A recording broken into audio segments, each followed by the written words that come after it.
북한과 러시아가 밀착하는 가운데 중국 외교부 대표단이 북한을 방문했습니다.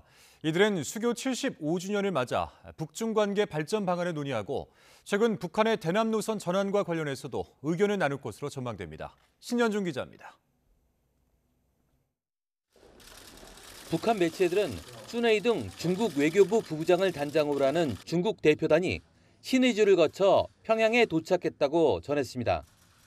순 부부장은 박명호 북한 외무성 부상과 회담을 열고 올해 수교 75주년을 맞은 북중 관계 발전 방안을 논의할 것으로 예상됩니다.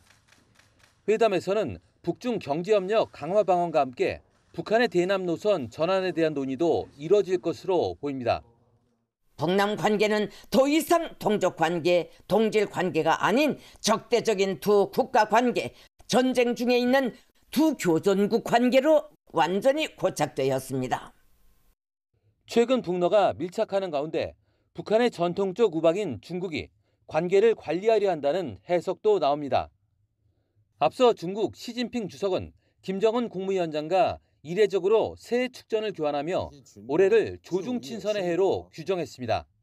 북한 문제를 지속적으로 안정적으로 관리할 필요성도 있고 최근에 북러 간의 이전과 다른 변화들 이런 부분들을 직접 확인하고 새로운 대북 관계를 설정하기 위해서라도 이번 방북은 나름대로 의미가 있다고 볼 수 있습니다.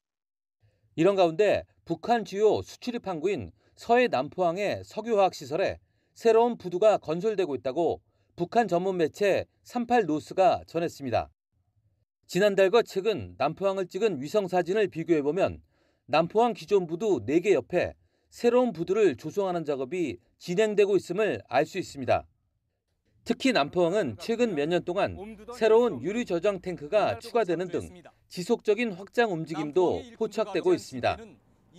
앞서 미국의 소리방송은 유엔 안보리 제재로 북한의 정제유 수입이 1년에 50만 배럴로 제한되고 있지만 지난해 상반기에만 126만 배럴이 반입됐다고 전했습니다. YTN 신현주입니다.